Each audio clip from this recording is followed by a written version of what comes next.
Hi there, David Taylor on Mr Pelargonium, back with another video for the Pelargonium and Geranium Society. It's just post-show season, well, for myself anyway. I've attended 2 shows, brought all my plants back from the National. It was chaos in here. So today I'm going to do a little resume of what I did in my greenhouse when I came back from the National show. And I'll also give a few tips and tricks for maintaining your plants through the summer now. There's a few things that you can do to keep them tidy. So let's have a look.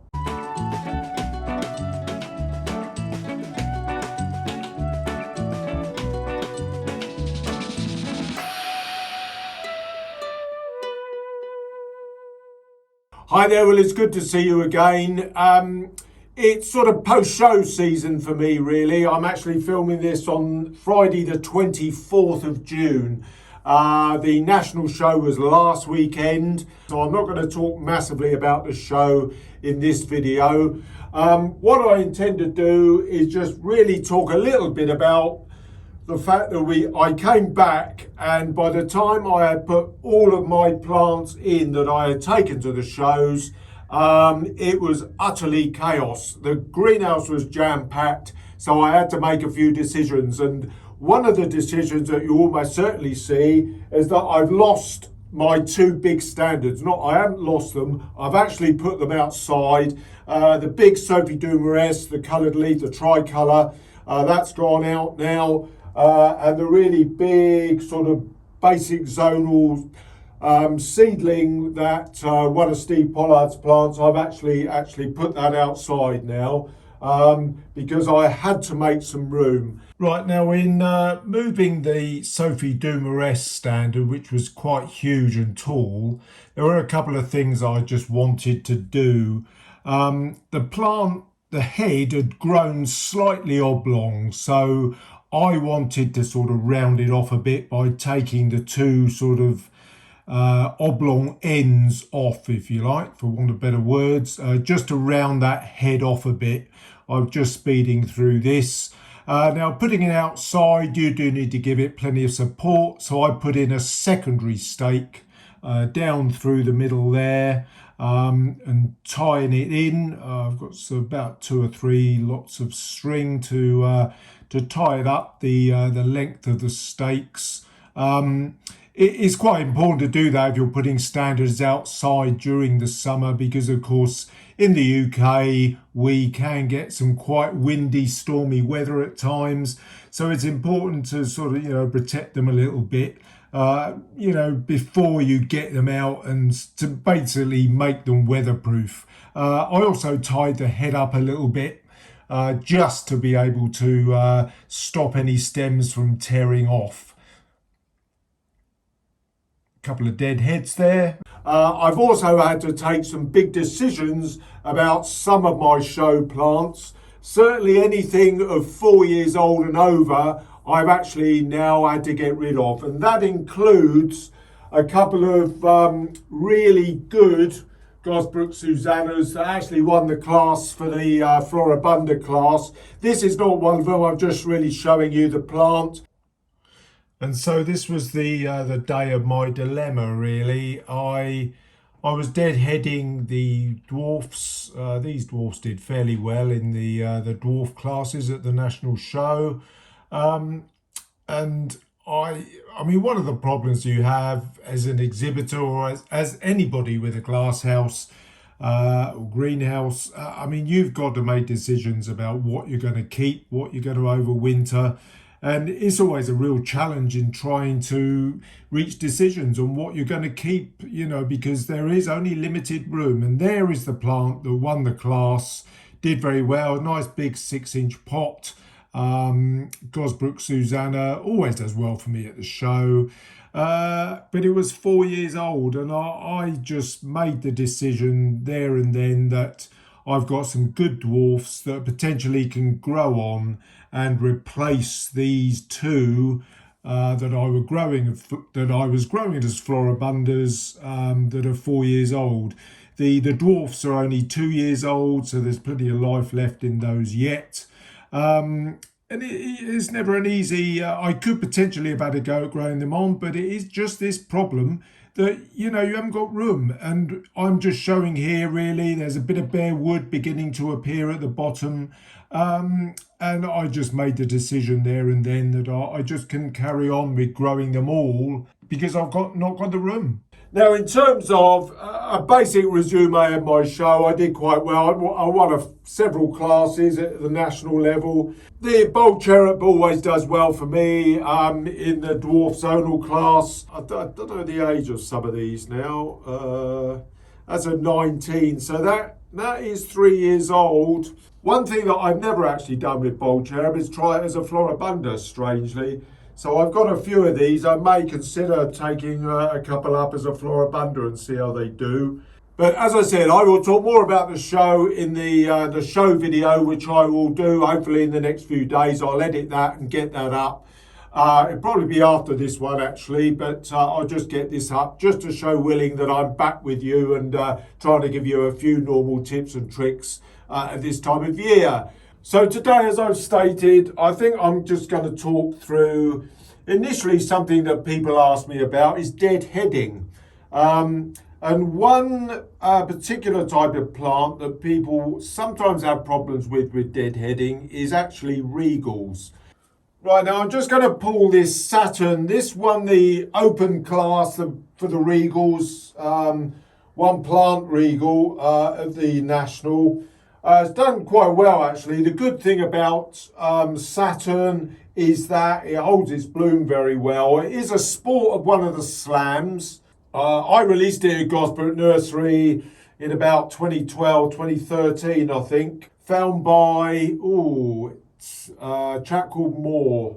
I can't remember his Christian name now. I'll put it in the video, but it's Mr. Moore. And it is one of the sports of one of the slams. I'll put that in the video as well. But it's very stable as a sport. Now, this is, again, a very, very old plant. This is at least 4 years old. Yeah, 2017, so that's a 5-year-old plant.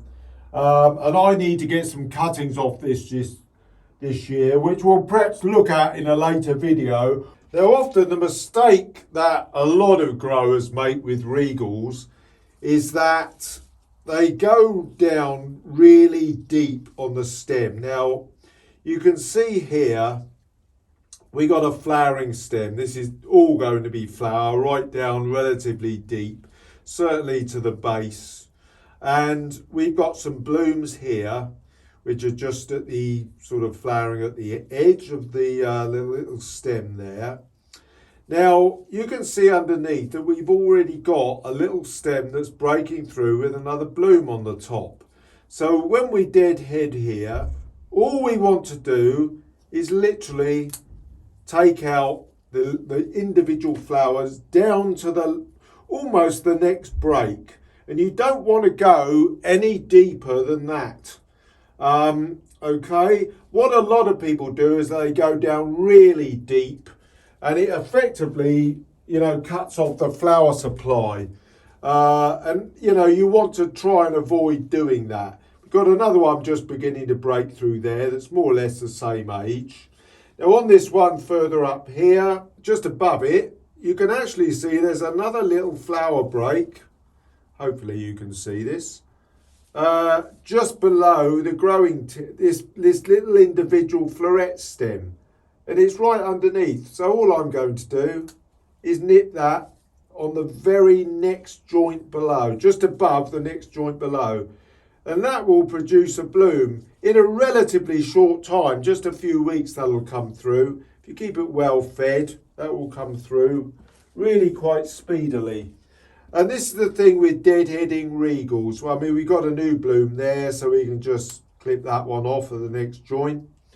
But here is a classic example of a new set of blooms just coming on the very next break down on this flowering stem. So I'm just going to nick that there, and you can see the bloom already beginning to form. And that is only going to take a few weeks to get as big as the one below it there, which you can see. So yeah, you do not want to go deep when you deadhead regals. Very important, because all these stems are designed to produce flower. Now, if you want to go back harder, and I will cut back a bit deeper with this particular plant, because then I want it to grow on in order to produce cutting material later in the summer. So I will go relatively deep with this one. Now with zonals, the situation is fairly different, because zonals, well, I suppose you could argue, have the benefit of both flowering and growing on the same stem. I have mentioned this several times in the past. So these can just be snapped, and you really do not need to worry. We've got a nice little spider there. Hello. I'm just going to knock you off. I won't do anything with you. Don't mind spiders in the greenhouse at all. I'll just plop him over there though. Don't want him crawling on my hand when I'm actually doing this. But you can see here, this bloom has sort of gone over. But with, we've got a little bit of spider's web as well. With zonals, if you're a little bit careful, just put your finger underneath and just bend it back and it should snap. Okay, and then you've got fresh growth there. Quite straightforward really. Just put your finger underneath just to anchor it and just snap there like that. I mean, if you've got a concern, you can use a knife. I'm just going to turn the plant round just so that you can see the one around this side. If you have got a concern about snapping off and you're concerned, just give a little nick above the slant of the bloom. Okay, so just go in there, little nick just to start it, and that'll make the job a little bit easier. Okay, but zonals should snap without too many problems. Got a few in here. There's another one. You can hold the stem, I mean, as long as you can do it two-handed. Got one deep down in there. That's fine. All these blooms have gone over. Right, now just to prove that I've not actually been very lazy this past week, I have actually done a few little cut videos that I'm going to slip into this one. I did one cutting back my phyllis standard, the scented variegated leaf, which is growing very well actually. It's going into its second year now, growing on quite nicely. Right, now this phyllis, I really just wanted to get a little bit of control on it. It is growing fairly rounded, the head actually, and it's doing very well. But one thing I had a ghost shoot. Now a ghost shoot, if you have a bicoloured plant, or indeed even a tricoloured plant, and you get one that goes back to like either pure white in a bicolour, or in this case it's a yellow colour, a yellow base colour, pure yellow, you need to cut it out because it's got to take energy from the plant. So I had a ghost shoot that I cut out, and I just wanted to balance off the plant. I had a couple of long sort of flower and growth stems which I cut down just to balance off and get a nice rounded head being developed on this plant, and it is doing very well actually. I always seem to do well in growing a phyllis standard, as you've known, I think, from pictures of plants that I've shown you in the past. I had a good phyllis standard in the past, but this one I'm just balancing off. There were a couple of stems, as I said, that just needed to be clipped back a bit harder just to round it off, and I think it's looking quite good now. Little bit of trim in there, you can see. It did take most of the blooms off, but new blooms will come through actually as the summer goes on. So that was that done for now.